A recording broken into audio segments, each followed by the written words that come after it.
Hey everybody, Al Puglisi Trains with another episode of A Day in the Shop with Howard. How you doing, Howard? I'm doing fine.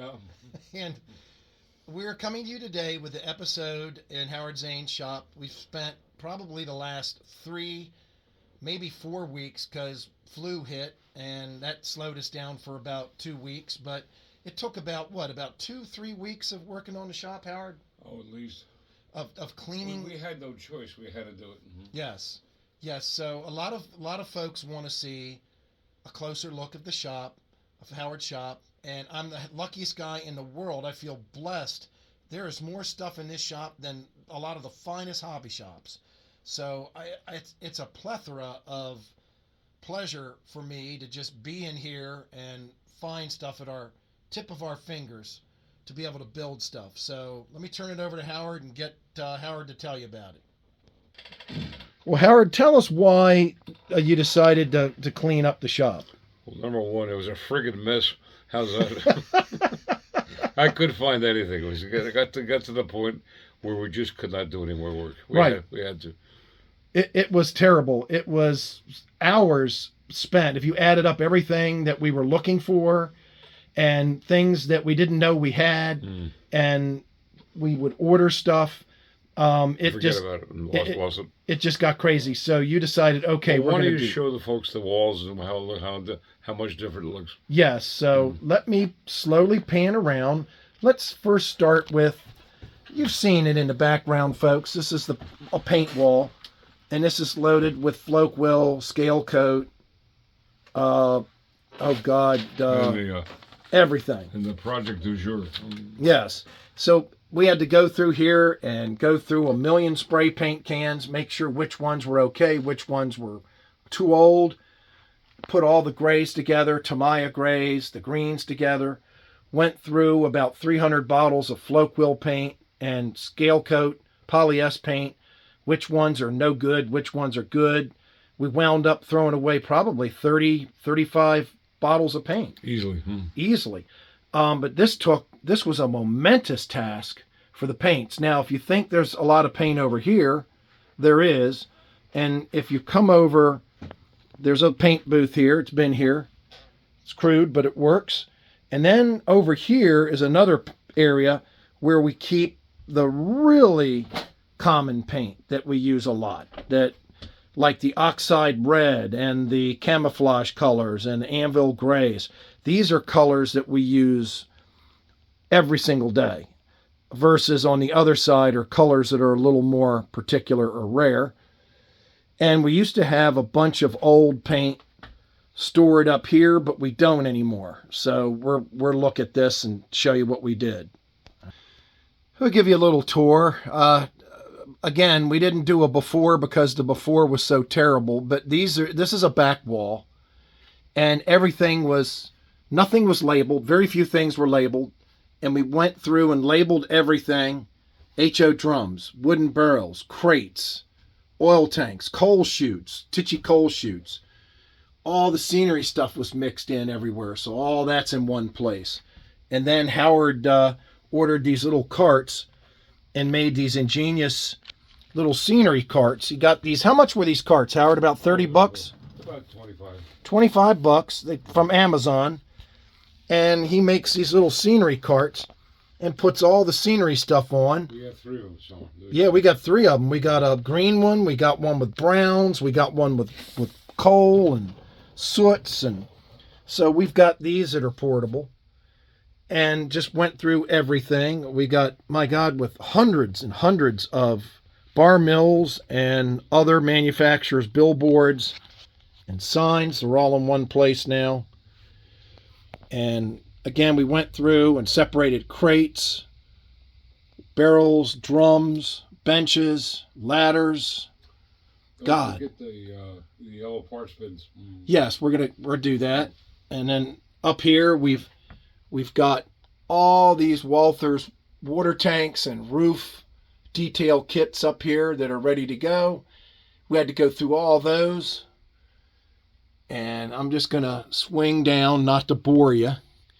But Howard came up with this ingenious idea. He used to have these cardboard containers. Everything was in these cardboard containers. And we got rid of about 150 of these cardboard containers because everything was mixed up. So Howard ordered from Amazon, right, Howard? That's correct. These shelves. They're metal shelves, and they fit perfectly, and they have these plastic bins. And we went crazy, and really, really broke everything down. Good people, background people, O-scale people, animals, metal castings that are painted, gas station castings, propane tanks, more barrels. I mean, everything. Gutters, HO railings, baggage carts, letters. There's automobiles here. Good ones, background cars, junk. We've got 5 or 6 containers of junk. And we got all these different shingles up here in roofing material. And then on the very top, we've got gazintas, and we've got fire escapes. And let's go over to the other side. This took days because a lot of these containers, these big stacks, they're about 3 feet tall. Howard used to stuff wood and to stuff plastruck styrene in these. And a lot of it was mixed up. And we had to separate out all of the styrene and the wood, the different sizes of wood, the different kinds of wood, the bracing wood. Not only do we have all that there, but we've got another bunch of wood pieces down here ready to go. Trim, styrene, everything. And then these beautiful shelves here. Let me just show you some more of these. We've got, like I said, it's all broken down. People, animals, roof vents, ladders, steps, stairs, detail castings, round windows, railroad ties, sawmill details. Just everything has been cataloged. Everything has been put in its place to keep us from going nuts. Howard, in here you have a lot of U channels and a lot of specialty stuff, correct? That's been there for a while. We didn't do much work there because it's fine. We just look at the thing in the front.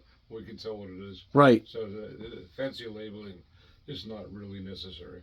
What a great, look at this, folks. I mean, this is just great. If you ever need any U channels, H channels, corner trim, man, we've got it all here. We've got cardstock. We've got tape.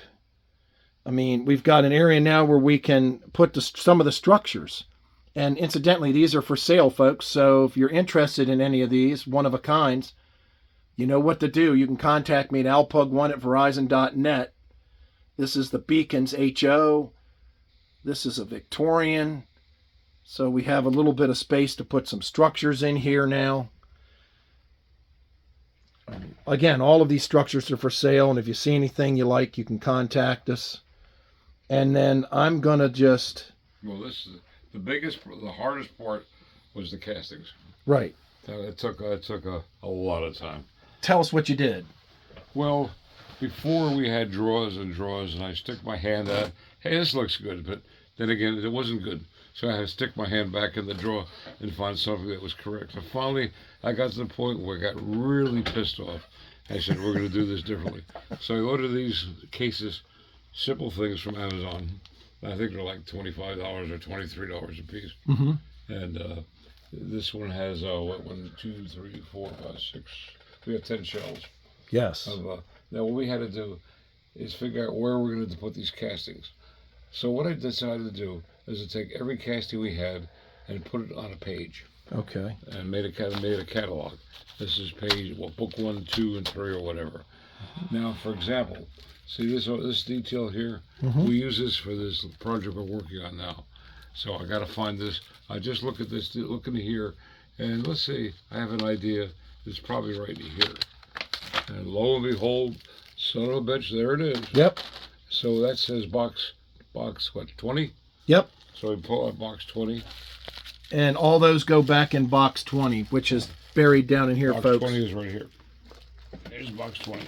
And folks, just so you can get an idea, there's about 50,000 windows. No, there's actually, I figured out there's about 18,000 Right. cases. These are doors, And windows. These are all, everything is listed here. And what we do, we're building a project, hey, you want to use this? Okay, I look at box 12 or box 21, and I'll find that. Whatever. Virtually everything. These porch posts, that's box, also box 21. Virtually everything in the Tichy catalog, and virtually everything in the Not everything, but quite a bit in Grant Line and Tichy. Granite Line and Tichy. Yeah, and it really, folks, we used to hunt for this stuff. Now, Grant Line was purchased by San Juan Model Company several years ago. So they still produce stuff, and it's quite good. Now, this is RS Laser. This is all from a Victorian portrait. Oh, yeah. But imagine, folks, we had all these window castings, thousands of them. In drawers. With no catalog whatsoever. With no catalog. And Howard would say, hey, go find me some double hung windows, or go find this, or go find that. And we would both go out of our minds looking for stuff. And this took, God, Howard, this took what, about 3 weeks? About 2 weeks. About 2 weeks to do. But man, did this, everybody has their own little system, you know? Well, this works well for us. Yeah. Yeah. Because you can see full size what you need, and you know what box to go right to. Like here's box 20, 22. We're up to box, 27, 26. We're up to box 32. Then these are all miscellaneous stuff. Right. Miscellaneous stuff. Well, these are steps down here, and this is O-scale gas station stuff. Yes, all O-scale gas station castings. This box here. Yeah. And, of course, we did even more with, over here. Howard bought these from Amazon, these stackable drawers, and we've got Greek stone paper, O-scale brick paper, HO brick paper. You know, everything's labeled here. Move that piece of cardboard. Yeah, let's just show you what we got here so we know where everything is. And again, everybody has a different way of doing it. These are sketch papers in here. We've got oil tanks in here. We've got roof tanks in here from Walthers. So, man, we've got it all. Now, this back wall, we have thousands, hundreds of castings that need to be painted. Metal castings, woodland scenics castings. Now, I got to mention one thing, Al. Yes. This was not all bought at one time. This is 30 years of accumulating stuff. 30 years. Yeah, if I went out and bought all this stuff at one time, I'd be broke. Yep. But we decided to put all of the unfinished stuff back here, like Woodland Scenics has all of the different detail parts. These are unpainted parts. Now, everything that we showed you previously are already painted, already ready to go parts. Everything back here on this wall is kind of unpainted parts. So if we run into a bind and we need to grab an unpainted part, we can do it. So, and then up here, Howard's got a bunch of decals above the paints. Thousands of decals. Also, I have there's a company I've called CD Dry Transfers. They went out of business, so I bought a lot of their existing stock. But the only trouble with dry transfers is they're dry. Right. And they dry up on you, so you got to be careful. Right. And then down here, I'll show you folks. We've got bags of goo. Yes, look at all this wood. Hundreds of sheets of basswood, clapboard siding, scribe siding, different sides of siding. There's probably over here. This is for my these boxes here are for the what could have been series cars. Oh yes. All kinds of these are two complete units of car parts. Brake shoes, car parts, everything. Vents, whatever. Ladders, steps. Speaking of that, folks, let me show you something else. There's centerline trucks. There's couplers, Katy couplers. There's hundreds and hundreds and I'd say thousands more car parts underneath here. Over Central Valley trucks, I think we have several hundred of those. Katy couplers with several thousand. We've lost track. And then we've got some more stuff down in these drawers as well. So yeah, it's not the neatest workshop in the world, but we know where everything is now, It functions now. and it functions for us. And it was just a 30-year collection of stuff that Howard decided, man, we got to go through everything and straighten up. And Well, it already has improved our efficiency. For example, we would have spent this structure here we're working on now for a customer. It's not far from finished. right. But we're going to do a substation out here. Mm-hmm. And to find these parts took less than 5 minutes. Yeah, We found all the parts. it would have taken hours. Now, I talked several times. I've talked about a process of doing a model efficiently, Mm-hmm. and what you need, folks, if you want to be really efficient, before you build your model, is have all your parts out there in front of you. Right. Wood, all kinds of castings, pipes, wire, whatever you need should be here. Because when you start working and when you have to go to the hardware store or the hobby shop, in our case, our closest hobby shop is 80 miles. Yeah. That's Tommy Goers. Yeah. And it breaks up a whole day and then something. Yep. So it really makes a hell of a difference. We have everything now. So we started this project, this is the sketch we started with here. That was for a client who passed away, so we never built it until now. And we're going to have an episode coming up on this powerhouse. So we took folks. this, we've got all the castings, every possible thing you need laid out in front. And our efficiency actually improved almost, I'd say 500%. Yeah, it really did. Because you'd send me on a quest constantly to look for stuff. Yeah, I kept thinking you'd quit. Yeah, and I'm getting the hell out of here. But folks, it was because it was like Christmas time. I'd go digging through boxes looking for stuff, and I'd say, "Oh my God, I just found 600 fine scale miniatures, metal castings that never got painted." Or just the finds were like gold mines. Well, Hey, Al, did you show the Sherwin-Williams? yeah. Okay. This was featured a while back. Here's you can put on the put it over here. All right. Let me pause this. I think we didn't have the diorama. Oh, we featured this a while back, Howard, but tell us about this one again. Well, we do it two ways. Number one, we'll build the building and you install it wherever, or we could do it on a diorama, which can be installed or on a shelf. So this is what is called a graded diorama, where it's not level. Mm-hmm. And we have a flat diorama, which is a lot less money. Right. And this is one of my own designs. Just made it up. I don't even think a sketch for this exists. Yeah, this one's pretty interesting. The green we found by accident. Speaking of the green, let me show you folks something before I forget. Well, we have a nice collection of hunter stains here, and I saw a green hunter stain, and I said to Howard, Howard, let's try some colors we've never tried before. And Howard agreed. And the green didn't look good initially, but man, when it dried, it looked killer, didn't it, Howard? Well, we have the problem.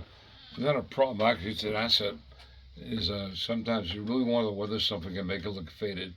You can put any kind of paint on it, and then when you put the flat coat, whether it's testers or whatever, Krylon, after you coat it, let it dry for about 2 or 3 hours, and then you put the alcohol and ink on it, and then it fades. It's perfect. And we did this over here, so it really brought the color up. Oh yeah, yeah. And it's almost an excellent weathering technique. And you have to have it painted clear first, right? And then it turns like a milky white, but then very light shades. This one's HO, but it could be done in O scale. And the size of this is approximately, I'd say, maybe 17 inches, 16 inches. Oh, here's a ruler, Howard. Let's measure it. What makes you think I could use this? That's pretty cool. I'm guessing 14 inches. No, not quite. 12 by 19. Okay. And the structure takes up about 75% of that. They're not cheap, folks, but something like this takes over 100 hours, and time is money. And if you can scratch build, that's great, that's wonderful. But a lot of our clients, they don't have time, or they don't They're not, it's like a work of art. You see something you fall in love with and you want it. It's just Well, we that look simple. at it differently. Is, for example, we probably turned, I know I do, I turn down probably 80%, maybe higher, of requests, mainly because people want me to copy their home, their store, a typical train station, their existing station. I will do it because I look at now. I'm not. This is my opinion, so don't take me literally. Right. For me, I have to design something because the only fun I have is actually seeing original design turn in, go up to complete.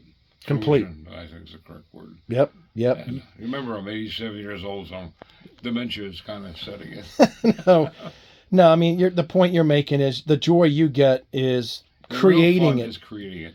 Creating it. Now, if I copy something and do a beautiful job, that's called craftsmanship for me, because it's not your design. However, it's fine art if you start from inception to fruition or to completion. Yeah.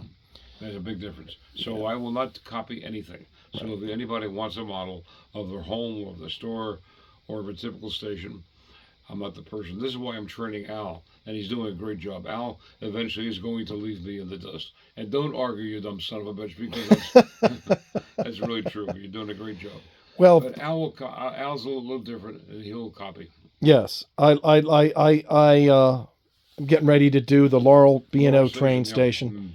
If I like the prototype, and I've done Cass, West Virginia, I enjoy, since I don't have the talent of being able to design However, something. it's part of your training. You still got 2 more years of training. That's right. That's why you got to live at least 3 or 4 more years, because you've got to train me on how to design something.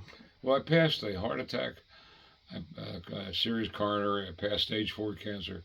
Now I just passed a serious case of COVID. Yes. Which I told you before is like making love to a hippopotamus. Yeah. It is just terrible.